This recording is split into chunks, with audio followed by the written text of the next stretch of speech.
Buenos días a todos, queridos hermanos.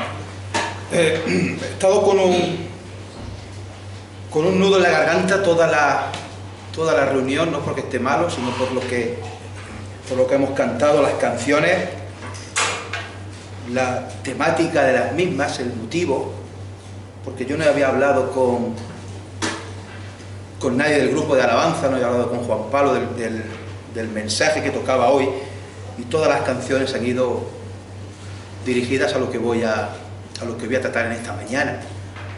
Yo creo que ni si me hubieran dado a elegir 3 canciones que hubieran venido bien con la predicación de hoy, yo creo que no hubiera podido elegir 3 mejores.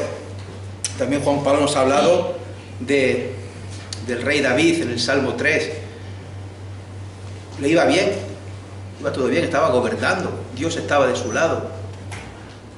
Y de pronto su hijo, Absalón, se vuelve en contra de él, y el contexto de este salmo es que David estaba huyendo de Jerusalén y estaba subiendo por el monte de los Olivos y llorando. Se dio la vuelta y vio todo aquel ejército que estaba ocupando la ciudad, y él tenía que estar huyendo, y era su hijo el que estaba organizado todo aquello, y es cuando pronuncia esas palabras preciosas: oh Señor, ¿cuántos son mis enemigos? Muchos son los que se levantan contra mí, muchos son los que dicen de mí, ya no hay salvación en Dios. Dice, mas Jehová es escudo alrededor de mí, es mi roca el que levanta mi cabeza. Y en medio de esa situación angustiosa, crítica, dice, yo me acosté y dormí y desperté, porque tú me sustentabas. Y sigue diciendo, no temeré a 10 millares de gente, a 10 millares de ejércitos que pusieran sitio contra mí. Estamos viendo, como sabéis, el libro de Hechos de los Apóstoles. Ya hemos terminado el capítulo 3, y bueno, podríamos decir que todo parece maravilloso, todo parecía bien, todo iba bien. El Señor Jesús había ascendido al cielo, le había dado la promesa a los discípulos que recibirían el Espíritu Santo. Allí había 2 varones con vestiduras blancas, y les dijeron que este mismo Jesús que le estáis viendo ir al cielo va a volver. Eligen al sucesor de Judas, a Matías, y en el día del Pentecostés, estando allí todos juntos, viene un viento recio, unas lenguas como de fuego, y todos son llenos del Espíritu Santo. Y comienzan a hablar en lenguas, en otros idiomas, por toda la ciudad de Jerusalén. La gente asombrada, algunos, otros decían que estaban bebidos, que estaban borrachos, se burlaban de ellos. Y Pedro pronuncia un primer discurso precioso que ya vimos. Y aquel día se convirtieron 3.000 personas. Y todos perseveraban en la doctrina de los apóstoles, en la comunión unos con otros, en el partimiento del pan y en las oraciones. Tenían todas las cosas en común, y el Señor añadía cada día a la iglesia los que habían de ser salvos. Vimos también que un día iban juntos Pedro y Juan al templo a orar, y allí se encuentran a un cojo de nacimiento, al cual Pedro cura en el nombre de Jesucristo. Recordáis, no tengo plata ni oro, pero lo que tengo te doy. En el nombre de Jesucristo de Nazaret, levántate y anda. Esa persona entra con ellos al templo a orar, y sale también con ellos enganchado del brazo de los apóstoles. Y allí, en las afueras del templo, en el pórtico de Salomón, en el atrio de los gentiles, Pedro da el segundo discurso, que como leeremos ahora, 5.000 varones creyeron.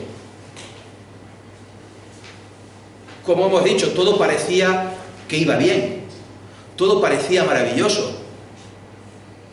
El Evangelio se iba expandiendo, el Evangelio se iba extendiendo por Jerusalén, y los convertidos no paraban de crecer. Pero Y ya sabéis esto de los peros, que hay peros buenos y hay peros que son menos buenos. Y aquí ahora vamos a ver uno de estos menos buenos. En el capítulo 4, que vamos a comenzar hoy, se acaban las facilidades. Se acaba la libertad de poder predicar el Evangelio en la explanada del templo. En el capítulo 4 vienen los primeros problemas, al igual que hubo muchos problemas durante el ministerio de Jesús, y al igual que podemos tener problemas nosotros hoy día. Viene a partir del capítulo 4 un rechazo frontal al mensaje predicado, que va a traer cárcel y amenaza. Sin duda, otro tipo de rechazo al que tenemos hoy, pues hoy no hay amenaza de cárcel. Gracias a Dios tenemos libertad para predicar el Evangelio. Tenemos libertad para abrir la puerta del local. Pero hermanos, aunque no haya persecución, rechazo hay. Rechazo hay a la palabra de Dios.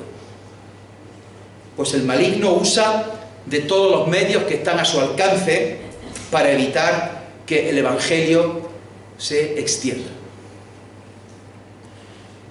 Capítulo 4, donde los discípulos, donde los primeros cristianos reciben las primeras advertencias, las primeras amenazas, la primera cárcel por predicar el Evangelio. Y más adelante iremos viendo en posteriores capítulos que estas advertencias pasan a ser amenazas, la amenaza a cárcel, la cárcel a persecución, persecución incluso a la muerte. El Evangelio se va a extender de forma imparable. Nadie ni nada va a poder frenar el avance del Evangelio, el avance de la palabra de Dios. Desde Jerusalén a toda Judea, a Samaria y hasta lo último de la tierra. No olvidemos, hermanos, las palabras que Jesús había dicho, las palabras que Jesús había asegurado y que había prometido: yo edificaré mi iglesia. Y no olvidemos tampoco las palabras que Jesús también había dicho y también había asegurado: en el mundo tendréis aflicción, pero confiad, yo he vencido al mundo. O aquellas otras que también dice Jesús: si a mí me han perseguido, también a vosotros os perseguirán. Y a partir de ahora, a partir de este capítulo 4, vamos a ver y vamos a leer mucha persecución en el libro de Hechos de los Apóstoles. Una persecución que, curiosamente o no, no va a venir de parte de los extranjeros, no va a venir de parte de los que están invadiendo el pueblo de Israel, no va a venir de parte del Imperio Romano, el cual, por cierto, era bastante permisivo con las religiones que tenía cada pueblo conquistado. Mientras esos pueblos pagaran sus tributos y mientras esos pueblos reconocieran a César como una divinidad, les daba igual que cada uno tuviera su religión, sus dioses, sus templos, su forma de adorar. No se metían absolutamente en nada. Roma permitía que los pueblos conquistados tuvieran sus dioses, sus cultos, y no se metía. Mientras no hubiera alboroto y mientras se pagaran impuestos y se reconociera al César como una divinidad, que cada uno hiciera lo que quisiera. Por eso permiten que el templo de Jerusalén funcione con total normalidad, siguiendo las normas judías.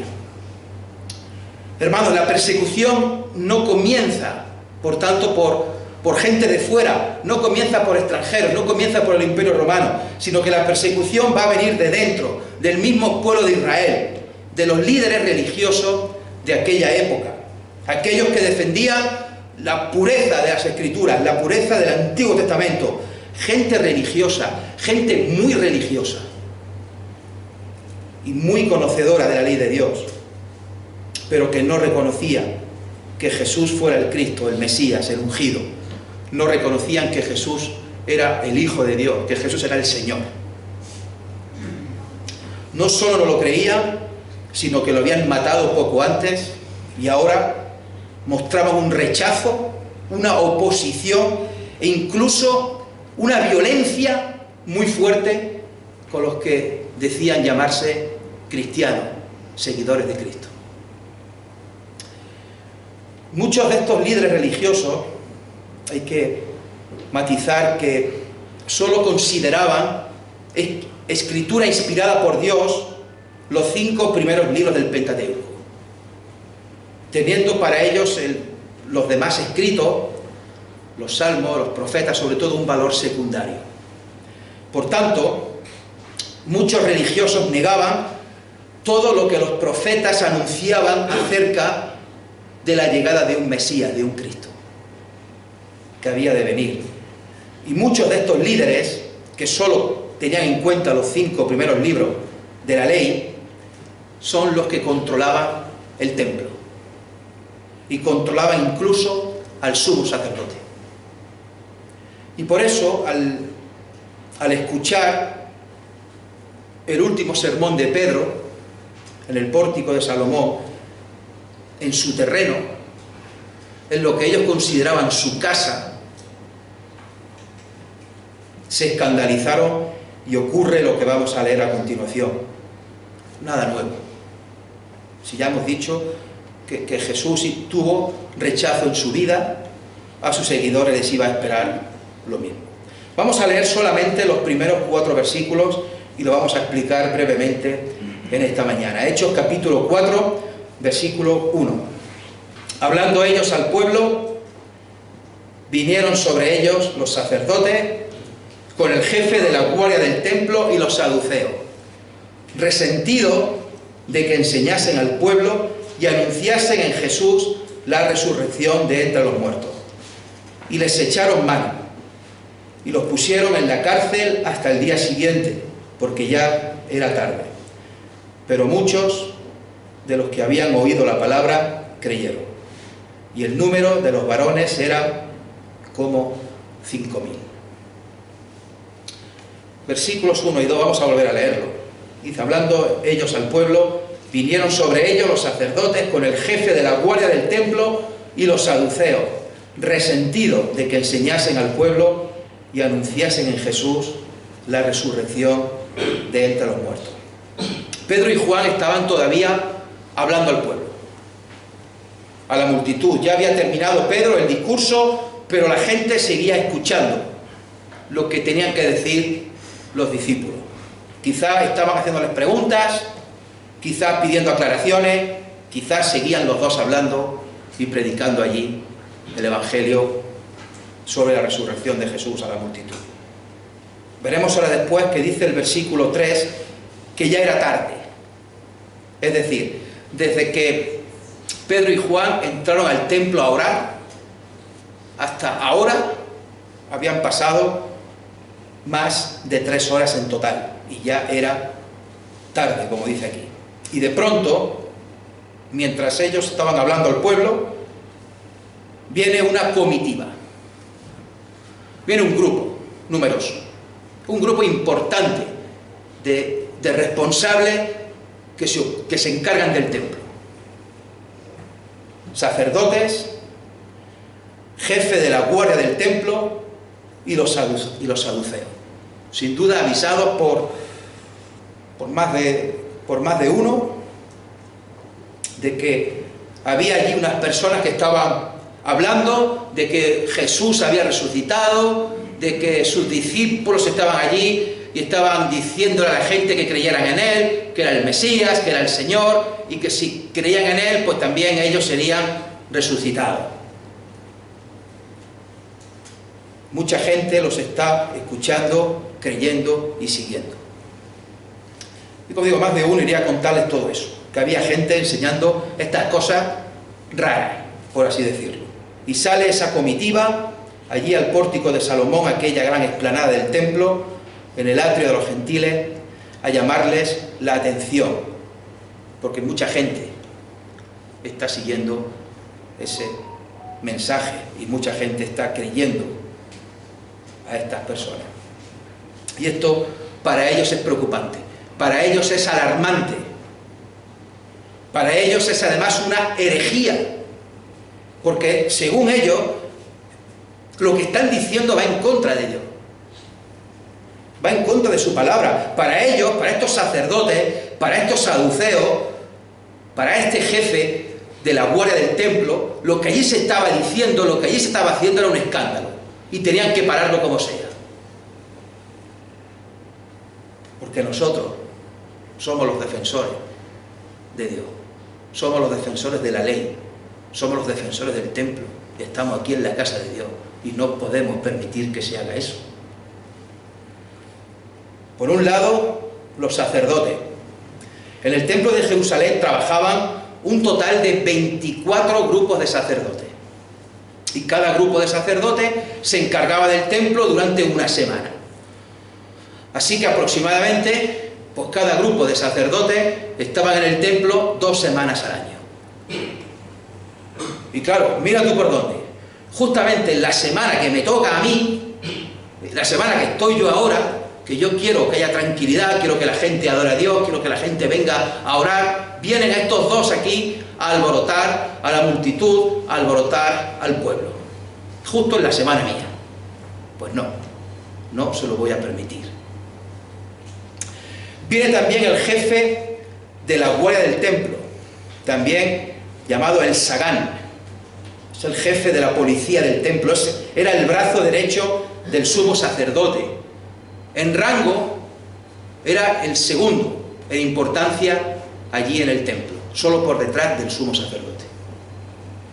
Seguramente iría con sus otros guardias, también todos ellos levitas, y utilizaban unas porras de madera por si tenían que actuar y tenían autoridad para golpear, si había algún altercado, si había alguna pelea, podían atizar a la persona que estuviera haciendo algún escándalo. Y van allí con sus porras de madera a ese desorden. Van allí a ver si hay que echarles, y si hay que emplear la fuerza, pues la vamos a emplear. Y van también los saduceos. Los saduceos eran enemigos acérrimos de los fariseos. No se podían ni ver. Saduceos y fariseos estaban muy, muy enfrentados. Los saduceos eran un grupo que no era muy grande en número, eran pocos, pero tenían mucho poder, mucha influencia, muchas riquezas, muchas posesiones. De hecho, los últimos sumos sacerdotes nombrados, todos ellos habían sido, o todos ellos eran saduceos. Los saduceos no creían en la resurrección de los muertos, no creían tampoco en la tradición oral, no creían en la existencia de ángeles ni en la existencia de espíritus, no creían en la soberanía de Dios. Además, para no perder su posición de influencia, los saduceos se llevaban bien con los romanos. Ya hemos dicho antes que lo que no permitían los romanos era revuelta, y allí podía ser que empezara una revuelta si este grupo de cristianos iba aumentando y aumentando. Dice Mateo 22-23, aquel día vinieron a Jesús los saduceos que dicen que no hay resurrección. Por el contrario, los fariseos sí creían en la resurrección de los muertos, y por eso tenían ese enfrentamiento unos con otros. Así pues llegan todos estos, sacerdotes, saduceos, el Sagán o el jefe de la guardia del templo, para amonestar o para detener a solamente 2 personas, a Pedro y a Juan, que no estaban mostrando ningún tipo de comportamiento hostil, no estaban haciendo ninguna revuelta, no estaban llamando a la revolución, no estaban haciendo nada, simplemente estaban predicando acerca de Jesucristo. Pero esta comitiva quería que el pueblo viera que ellos estaban defendiendo la palabra de Dios, que ellos estaban defendiendo a Dios, y que no iban a permitir que se dijera aquello en el templo. Y sigue diciendo el texto que llegan resentidos.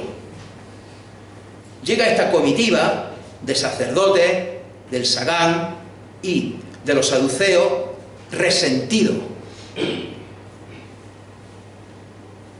Llegan, otros sinónimos podrían ser molestos, ofendidos, indignados, dolidos, enfadados, mosqueados, rencoroso, vengativo. Todo eso lo están, porque claro, los que estaban allí habían formado una revolución militar, estaban animando a que la gente se levantara en armas y lucharan contra el Imperio Romano. Estaban simplemente predicando de Cristo, predicando el Evangelio. Y dice que estaban resentidos, sigue diciendo el texto, resentidos porque enseñaban al pueblo y porque anunciaban que Jesús había resucitado. Dos cosas que no podían permitir. Una, enseñar al pueblo. Enseñar al pueblo era algo que no les correspondía a Pedro y a Juan. Dos, hablar sobre la resurrección de los muertos iba en contra de lo que especialmente no creían los saduceos. Hermanos, todos sabemos que en aquellos tiempos solo podían enseñar los maestros. Aquellos que habían estudiado teología en alguna escuela, y las clases eran impartidas por otro maestro, por un rabí. El título que se obtenía en esa escuela daba prestigio y daba la potestad de poder enseñar. Y cuanto mejor fuera esa escuela, pues más prestigio tenía el maestro para enseñar. De hecho, al mismo Jesús le dieron la categoría de rabí, de maestro, aunque él no hubiera estudiado en ningún sitio, pero los mismos escribas y fariseos se dirigían a él como rabí, como maestro. Era indudable el amplio conocimiento que Jesús tenía de la Escritura, y estos mismos religiosos lo consideraban como un maestro. Los que nos dedicamos a la docencia, para poder dar clase, nos exigen un título universitario, nos exigen un máster y nos exigen superar unas oposiciones. Una vez superadas, tienes que estar un año de prueba, un año de práctica, y ya cuando finalmente la superas, ya eres apto para enseñar. Pero aquellas dos personas, aquellos dos apóstoles que estaban allí enseñando en el templo, no eran rabinos, no eran maestros, no habían estudiado en ninguna escuela, no tenían ningún título teológico y tampoco se lo habían ganado como sí había ocurrido con Jesús. Pero es que además, estos dos en concreto, este Pedro y este Juan que están allí hablando, es que encima es que son galileos. Ya sabéis cómo despreciaban los que estaban en Jerusalén, en Judea, cómo despreciaban a los galileos. Los trataban de brutos, de analfabetos. Es que son galileos y encima son pescadores. No tienen formación ninguna, no tienen preparación.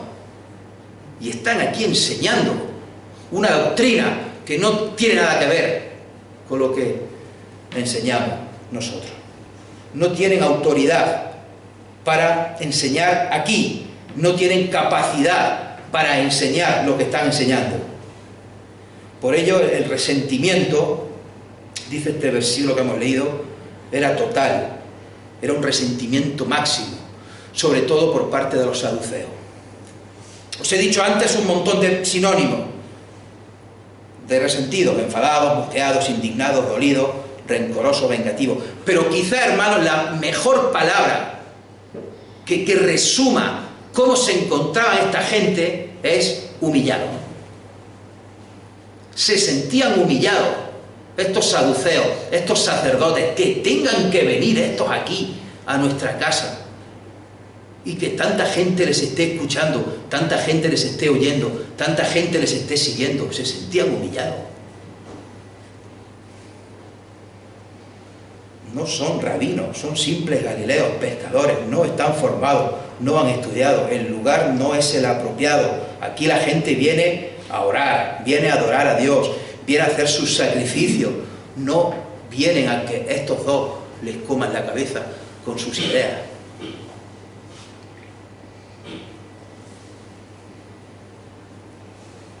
Los dos pescadores galileos, especialmente uno, Pedro está diciendo que ese Jesús al que ordenamos matar hace un mes y pico, que ese Jesús es el nuevo profeta, que es el nuevo Moisés, que es el Mesías, que es el Cristo, que Dios Padre le levantó de los muertos.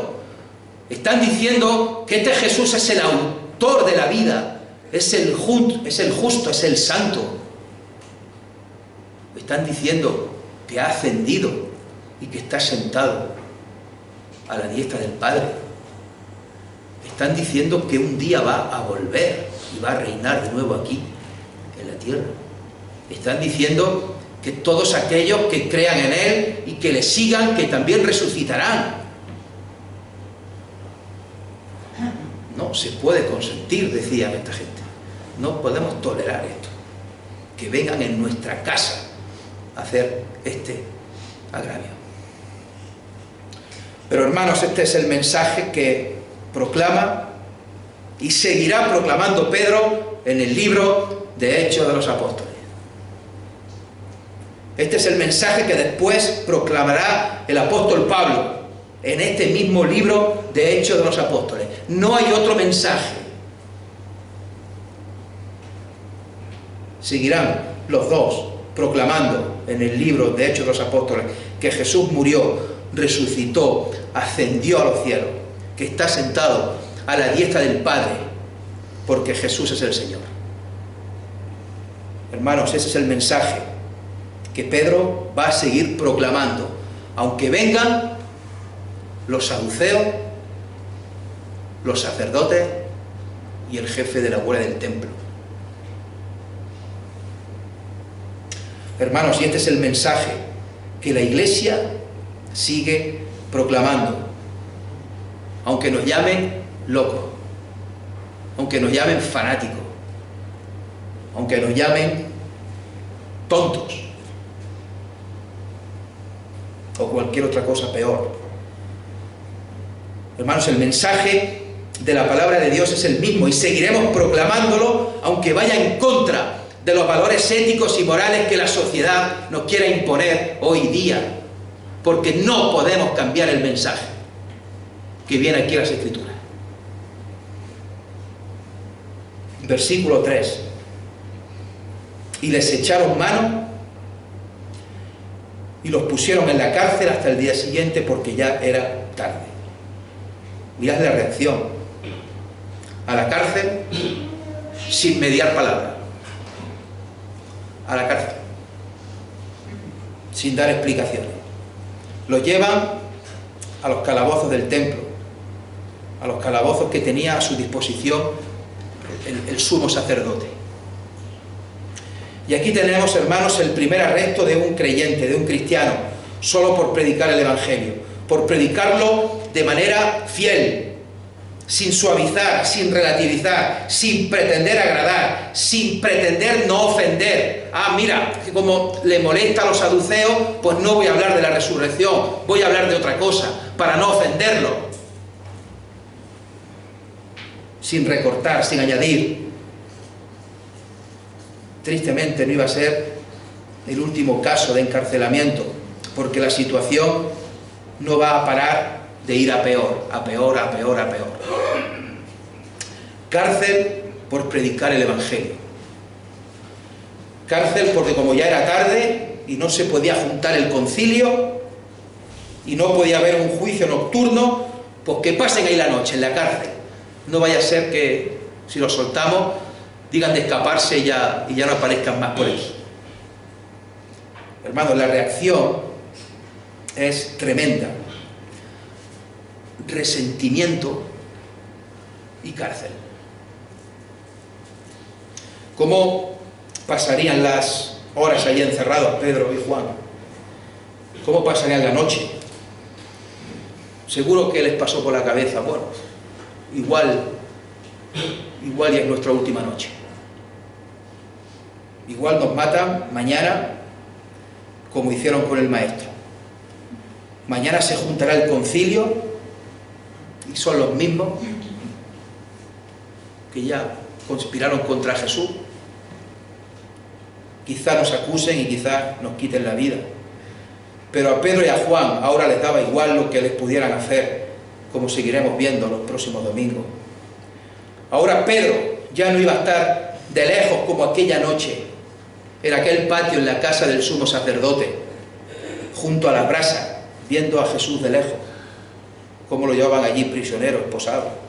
Y la gente diciéndole a Pedro: verdaderamente tú eres uno de ellos, verdaderamente te hemos visto, tú eres Galileo, tú eres uno de sus discípulos. Y Pedro negando: no, yo no soy, no, no, hasta 3 veces. Y cuando negó la tercera vez, el Señor Jesús se dio la vuelta y lo miró, y fue cuando lloró amargamente porque se acordó de las palabras de Jesús. Ahora vamos a ver a un Pedro que no tiene vergüenza, a un Pedro que no tiene miedo. Veremos a un Pedro gozoso, orgulloso de estar ahí, en ese calabozo del templo, por predicar el Evangelio. Alguna vez he compartido también con vosotros el pasaje en el cual Jesús sana a un hombre que tenía la mano seca. Y Jesús lo sana en un día de reposo y en la sinagoga. Estaban allí un montón de escribas y un montón de fariseos y estaban pendientes a ver qué hacía Jesús en la sinagoga el día de reposo con aquel hombre enfermo. Y Jesús le sana la mano. Y la reacción es tremenda. Allí se llenan de ira, de furor.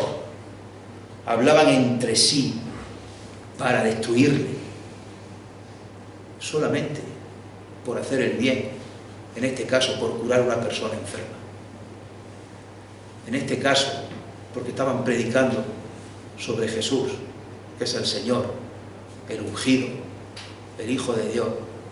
Vienen resentidos y los meten en la cárcel. Versículo 4. Pero muchos de los que habían oído la palabra creyeron, y el número de los varones era como 5000. Este es un pero de los buenos. Les echan mano, los meten en la cárcel, pero muchos de los que habían oído la palabra creyeron. Y de nuevo, hermanos, como veíamos en el capítulo anterior, en el cual decíamos que el protagonista no eran aquellos 2 que hicieron el milagro de curar a aquel cojo de nacimiento, en el que dijimos que el protagonista no era la persona que había sido curada, ni el protagonista era el milagro, sino que el protagonista era Dios y su palabra. Aquí ocurre igual. Aquí el protagonista no son Pedro ni Juan, no son que estén en la cárcel, pobrecillos que están en la cárcel, qué lástima. No, aquí el protagonista de nuevo es la palabra de Dios predicada y teniendo efecto en las personas.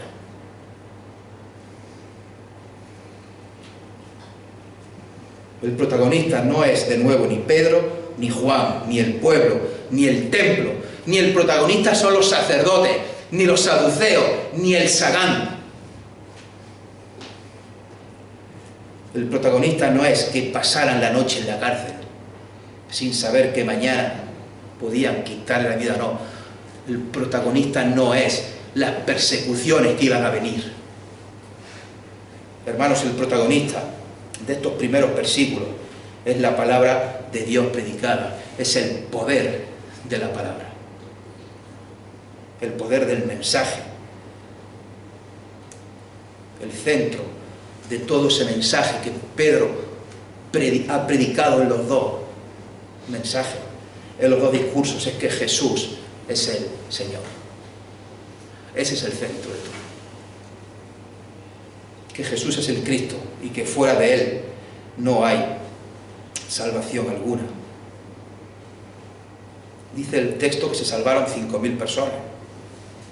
Y veremos que va a dar igual que los metan en la cárcel. Va a dar igual que los persigan. Va a dar igual que los maten. Va a dar igual que les metan miedo o que los amenacen. Ya va a dar igual todo eso, van a dar igual las circunstancias. ¿Por qué? Porque la iglesia es de Jesús y el que la edifica es Jesús.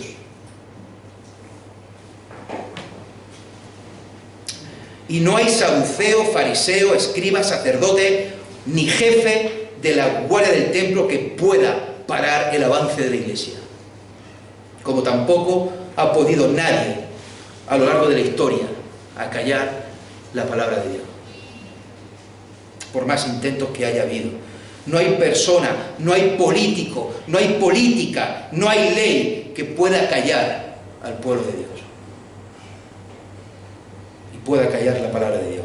Porque, hermano, todo esto no depende de mí, no depende de mi esfuerzo, no depende de lo que yo haga, no depende de lo que yo soy, sino que la Iglesia es de Jesús.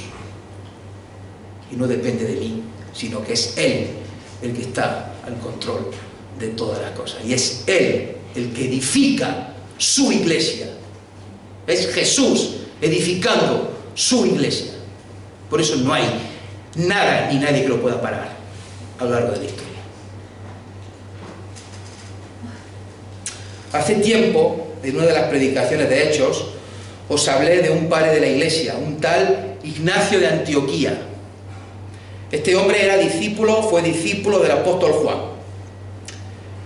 Recién muerto Juan, ya de mayor, ya no quedaba ningún apóstol vivo. Todos los que habían sido discípulos de Jesús habían muerto. Ya quedaban discípulos de los discípulos, los que se llaman los padres apostólicos. Y este hombre, este Ignacio de Antioquía, manifiesta en sus escritos la profunda angustia y preocupación que sentía él, porque ¿qué iba a pasar ahora? Ya no tenemos la figura de Juan. Juan es el testigo, es el discípulo amado. Ya no está Juan vivo. ¿Ahora qué va a pasar ahora? ¿Qué va a pasar con el Evangelio?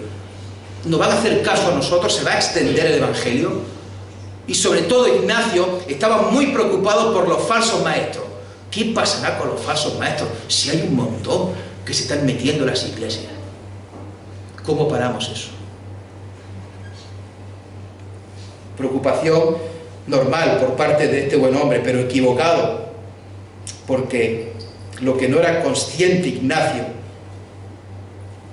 es que el desarrollo de la Iglesia no dependía de él, ni de su esfuerzo, ni de su mérito, porque la Iglesia no es de Ignacio, ni la Iglesia es mía, la Iglesia es de Cristo, y el que edifica la Iglesia es Cristo, y eso era imparable. El número de los varones era como 5.000, y este 5.000 pues puede traer tres posibles interpretaciones. Dice que en el capítulo anterior se convirtieron 3.000 y ahora 5.000. Pues hay quien dice pues que 5.000 es el total. Si tú cuentas los 3.000 de antes más 2.000 de ahora, pues hay un total de 5.000. Bueno, también podría ser que haya 5.000 nuevos convertidos. Y estos 5.000 nuevos convertidos, que son solamente hombres, son solamente varones, sin contar mujeres y niños, al igual que ocurrió con la multiplicación de los panes y de los peces. Por lo tanto, si eran 5.000 varones, pues los convertidos podían ser 15 o 16.000. Y hay también quien dice que, bueno, que estos 5.000 varones se refiere tanto a hombres como mujeres, es decir, que se convirtieron 5.000 personas nuevas. Ya de hecho vimos que al principio Pedro en su discurso se dirige al público allí como varones israelitas, y ese varones se refería tanto a hombres como a mujeres. Hermano, lo importante no es tanto si el 5.000 incluye a los 3.000 o no. No es tan importante si los 5.000 es contando mujeres o no. Lo importante, hermanos, es que la Iglesia comenzó creciendo de forma imparable, porque Cristo estaba cumpliendo su palabra y el Espíritu Santo estaba obrando en los creyentes, y todo eso lo veían los demás, y el número iba cada vez más en aumento de forma imparable. Hermanos, la persecución, y lo vemos a lo largo de la historia, la persecución nunca ha podido parar el avance de la Iglesia. La persecución nunca ha podido parar a la palabra de Dios. Es más, la persecución la mayoría de las veces ha traído el efecto contrario, y es fortalecer a la Iglesia. Siempre ha habido persecución en mayor o menor medida. Conocemos por la historia aquellos primeros cristianos que fueron crucificados, fueron torturados, fueron llevados al circo para que fueran despedazados por animales, ahí en mitad de la multitud, como si fuera un espectáculo. Conocemos que ponían a muchos cristianos en los caminos y por la noche les pegaban fuego a sus cuerpos para que sirvieran de antorcha. La tradición dice que todos los discípulos, excepto Juan, murieron mártires por predicar el Evangelio y de forma violenta. Y no voy a entrar en detalle, que luego Eunice me dice que no es apropiado explicar tanto. El padre de la Iglesia, Tertuliano, dijo: la sangre de los mártires es la semilla de la Iglesia. Conocemos siglos después la barbaridad de la Inquisición, que también llegó aquí a España. Y ya Juan Carmona nos explicó muy bien hace unos meses de casos muy cercanos ocurridos aquí, en España, en Sevilla. Hoy día, al menos en los países occidentales, no hay persecución física como tal por predicar el Evangelio. Podemos abrir la puerta de nuestro local con total libertad, podemos tener la reunión sin que nadie nos moleste, podemos colgar incluso ahí afuera un cartel indicando que somos una iglesia evangélica y que los horarios de nuestros cultos son los que están ahí puestos. Podemos grabar los cultos y subirlos a las redes sociales y nadie nos lo puede impedir. Pero en otros lugares del mundo todo esto está prohibido. Hay lugares del mundo, hay países enteros en los cuales literalmente se están exterminando a los cristianos. Pero aquí en Europa hay otro tipo de persecución. En Europa hay una persecución más sutil. No hay cárcel, no hay tortura, no hay muerte. Pero estamos viendo que poco a poco el enemigo va ganando terreno. Y no solamente en la sociedad, sino lo que es más serio y más peligroso y más preocupante, sino también dentro de muchas o algunas iglesias. No sabría decir si son muchas, son pocas o son alguna iglesia. Porque el mensaje original se está desvirtuando, se está suavizando, se está relativizando para no ofender, para no molestar. Hermanos, es como que el diablo se ha dado cuenta que es más eficaz la ausencia de persecución, que es más eficaz y da más resultado a su propósito buscar que los creyentes y las iglesias se adapten al mundo y a los valores del mundo, que perseguirlo de manera cruel y despiadada. Esta persecución no va a coger desprevenido a nadie. Los discípulos sabían perfectamente que les iba a venir persecución tarde o temprano, porque Jesús se lo había dicho muchas veces. En Juan 15 les dice: si el mundo os aborrece, sabed que a mí me ha aborrecido antes que a vosotros. Si fuerais del mundo, el mundo amaría lo suyo, pero porque no sois del mundo, antes yo os elegí del mundo, por eso el mundo os aborrece. Acordaos, sigue diciendo el Señor Jesús, acordaos de la palabra que yo os he dicho. El siervo no es mayor que su Señor. Si a mí me han perseguido, también a vosotros os perseguirán. Si han guardado mi palabra, también guardarán la vuestra. Mas todo esto os harán por causa de mi nombre, porque no conocen al que me ha enviado. Y poco después, en Juan 16, le sigue diciendo: estas cosas os he hablado para que no tengáis tropiezo. Os expulsarán de la sinagoga, y aún viene la hora cuando cualquiera que os mate pensará que rinde servicio a Dios. Y harán esto porque no conocen al Padre ni a mí. Los apóstoles después enseñaron lo mismo acerca de la persecución. Por ejemplo, Pedro dice en su primera carta, en 2:21, pues para esto fuisteis llamados, porque también Cristo padeció por nosotros, dejándonos ejemplo para que sigáis sus pisadas. Primera de Pedro 5:8, sed sobrios y velad, porque vuestro adversario el diablo, como león rugiente, anda alrededor buscando a quien devorar, al cual resistid firmes en la fe, sabiendo que los mismos padecimientos se van cumpliendo en vuestros hermanos en todo el mundo. Pero hermanos, no acaban estas palabras preciosas, sino que sigue diciendo Pedro con otro pero precioso. Mas el Dios de toda gracia, que nos llamó a su gloria eterna en Jesucristo, después de que hayáis padecido un poco de tiempo, Él mismo os perfeccione, afirme, fortalezca y establezca.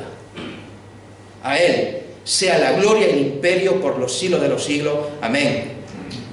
El apóstol Pablo dice a Timoteo, en 2 de Timoteo 3:12, y también todos los que quieren vivir piadosamente en Cristo Jesús padecerán persecución. Y este mismo apóstol Pablo dice también en Romanos 8:31, os invito a buscarlo, aunque son palabras que sabemos de memoria casi todo. Romanos 8:31, si Dios es por nosotros, ¿quién contra nosotros? El que no escatimó ni a su propio Hijo, sino que lo entregó por todos nosotros, ¿cómo no nos dará también con Él todas las cosas? ¿Quién acusará a los escogidos de Dios? Dios es el que justifica. ¿Quién es el que condenará? Cristo es el que murió, más aún, el que también resucitó, el que además está a la diestra de Dios, el que también intercede por nosotros. ¿Quién nos separará del amor de Cristo?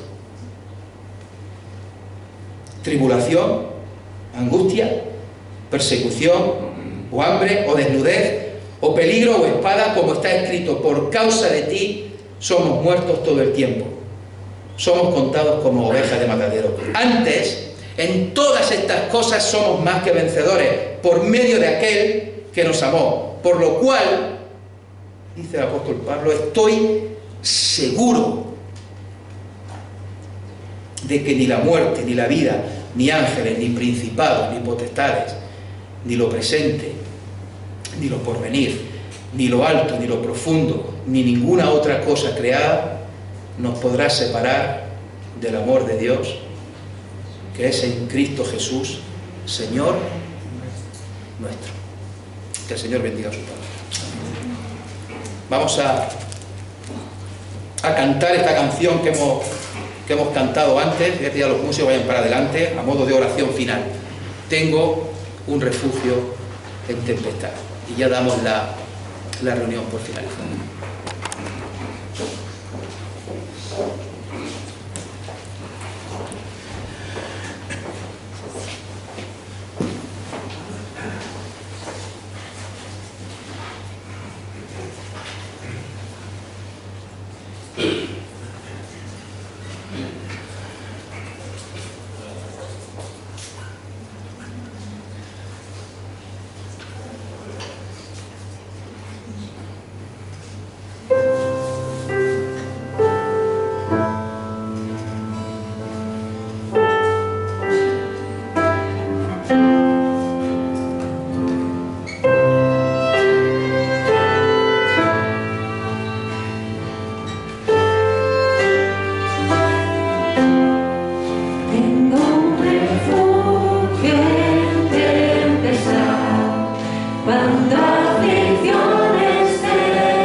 Si te